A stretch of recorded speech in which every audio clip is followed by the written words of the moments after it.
Allah, Allah, Allah, Allah, Allah, Allah.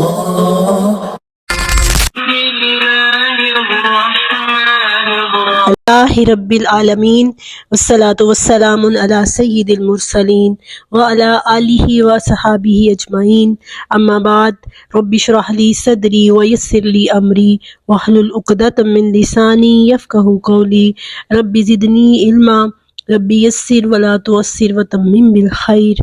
اعوذ باللہ من الشیطان الرجیم، بسم اللہ الرحمن الرحیم۔ معزز سامعین، السلام علیکم ورحمۃ اللہ وبرکاتہ۔ حضرت نعمان بن بشیر سے روایت ہے کہ رسول اللہ صلی اللہ علیہ وسلم جمعے کی نماز میں اکثر سورۃ جمعہ کے بعد سورۃ غاشیہ کی تلاوت کرتے تھے، یا پھر صرف سورۃ غاشیہ کی اور دوسری رکعت میں سورۃ الاعلیٰ کی تلاوت کرتے تھے، کیونکہ جمعے کا دن جو ہے نا، یہ مسلمانوں کے لیے سمجھے درس و تبلیغ کا دن ہے، تذکیر کا دن ہے۔ جمعے کا جو دن ہے نا، نبی پاک صلی اللہ علیہ وسلم نے، اللہ تعالیٰ نے اس دن ظہر کی نماز کو ختم کر دیا ہے، 2 رکعتیں جمعے کی اور زیادہ ٹائم جو ہے وہ اس میں واعظ و نصیحت کرنی ہے، اس میں سیکھنا ہے، اور سیکھنا کس سے ہے؟ قرآن سے۔ آج دیکھیں ہمارے خطبات کے اندر ادھر ادھر کی باتیں زیادہ ہو رہی ہوتی ہیں، ٹھیک ہے، نعتیں پڑھنا، اللہ معاف کرے، میں اس کے خلاف نہیں ہوں، ٹھیک ہے، تلاوت کریں، ایک نعت پڑھیں اور اس کے بعد پھر قرآن پڑھیں۔ دعوت کا اصل منبع جو ہے، محور جو ہے، جو سرکل اصل میں ہے دعوت کا، وہ قرآن ہے۔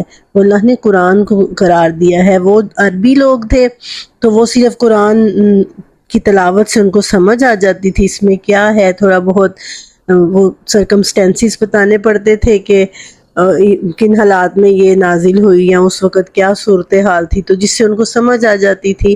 اب ہم چونکہ اجمی لوگ ہیں تو ہمیں ترجمہ بھی پڑھنا پڑتا ہے اور ان کو سمجھنا بھی پڑتا ہے، تفسیر کرنی پڑتی ہے، تو فرق صرف یہ ہے۔ لیکن جو دعوت کا اصل محور اور مرکز ہے، جو اصل ٹاپک ہے، وہ قرآن ہے، کہ قرآن کی طرف لوگوں کو بلایا جائے، ادھر ادھر کی باتیں کر کے دل نہیں بہلایا جائے، بلکہ قرآن کی طرف، قرآن گہرائی سے خود بھی قرآن کے لیے ہم خود بھی ٹائم نکالیں، دوسروں کو بھی اس کی طرف بلائیں۔ آخر یہ دنیا تو دیکھیں نا، مختصر ہے ہمارے سامنے، اب تو اتنی ینگ ایج میں موت ہونی شروع ہو گئی ہے، اور ایوریج ایج بھی اتنی کم ہو گئی ہے۔ جوان لوگ ہمارے سامنے جا رہے ہیں، پچھلے دنوں تو اتنی جوان موتیں ہوئیں کہ ایک دم بندہ حیران پریشان ہو جاتا ہے کہ کیا ہے یہ دنیا، کچھ بھی نہیں ہے۔ تو اصل چیز جو ہے وہ جانا تو ہم سب نے ہے، یہ ایک حقیقت سامنے دیکھتے ہیں، کتنے لوگوں کو اس دنیا سے جانا تو ہم سب نے ہے، یہ ایک حقیقت ہے، کسی نے بھی بیٹھے نہیں رہنا۔ ہم سامنے دیکھتے ہیں کتنے لوگوں کو اس دنیا سے رخصت ہوتے ہوئے، تب ہمیں یاد آتا ہے کہ ہم نے بھی ایک دن چلے جانا ہے۔ تو اس جانے کے لیے ہم نے تیاری کیا کر رکھی ہے؟ بہرحال وہ تیاری ہم نے خود ہی کرنی ہے، کسی اور نے نہیں کرنی۔ اس کے لیے بہترین چیز یہ ہے کہ ہم قرآن کو سمجھیں۔ کچھ باتیں تو ہم نے اپنے بڑوں سے سنی ہوئی ہیں، تیاری کرنے کے لیے انفارمیشن ہونی چاہیے، نالج ہونا چاہیے، ہمارے پاس معلومات ہونی چاہیے، اور کچھ ہم نے اپنے بڑوں سے نالج لیا ہوا ہے جو کہ I think authentic, mostly authentic نہیں ہوتا، سنی سنائی باتیں ہوتی ہیں۔ اتھینٹک نالج کے لیے ہمیں خود قرآن کے لیے ٹائم نکالنا ہوگا۔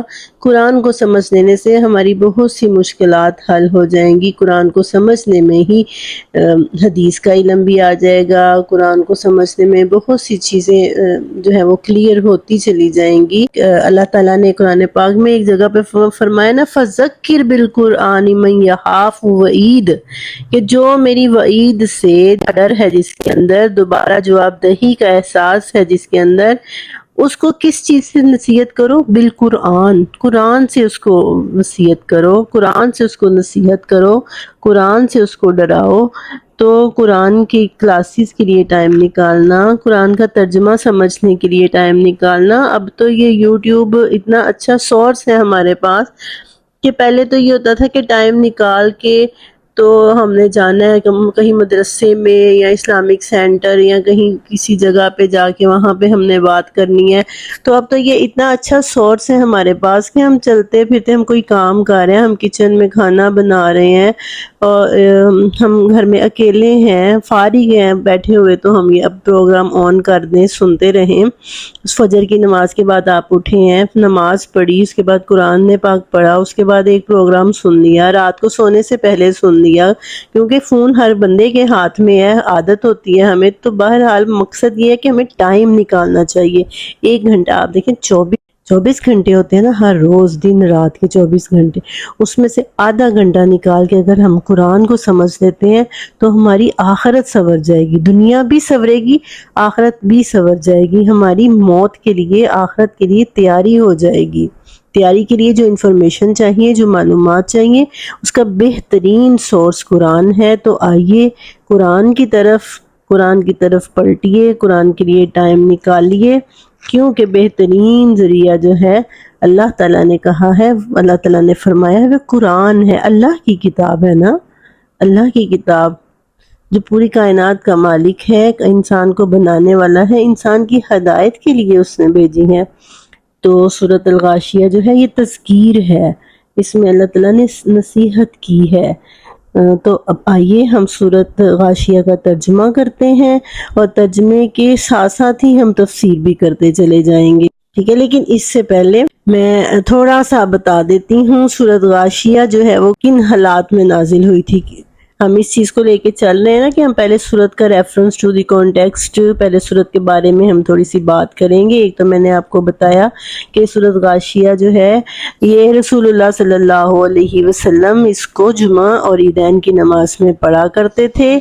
اور دوسری بات یہ کہ یہ سورت تب نازل ہوئی جب رسول اللہ صلی اللہ علیہ وسلم نے اعلانیہ دین اسلام کی دعوت دینی شروع کر دی ہوئی تھی مکہ کے اندر. آپ اس میسیج کو اب اعلانیہ, پہلے تو چھپ کے دعوت کا کام کر رہے تھے نا, لیکن آپ صلی اللہ علیہ وسلم نے اعلانیہ یہ پیغام دینا شروع کر دیا ہوا تھا. اور موسٹلی پیپل آف مکہ جو کہ انبیلیورز تھے, کفار تھے, وہ اس کو اگنور کر رہے تھے, موسٹلی وہ اگنور کر رہے تھے. لیکن اس کے ساتھ ساتھ ہی بہت سے دل ایسے تھے جو چاہتے نہ چاہتے ہوئے اس پاکیزہ کلام کی طرف, اس پرکشش کلام کی طرف کھینچے چلے آ رہے تھے. آہستہ آہستہ اس دین کو قبول کرتے جا رہے تھے اس کلام کی بدولت. آپ دیکھیں نا کہ جب لوگ اسلام کی طرف آئے ہیں تو وہ کیا سن کر آئے ہیں, قرآن سن کے آئے ہیں نا, قرآن کی آیات, قرآن کی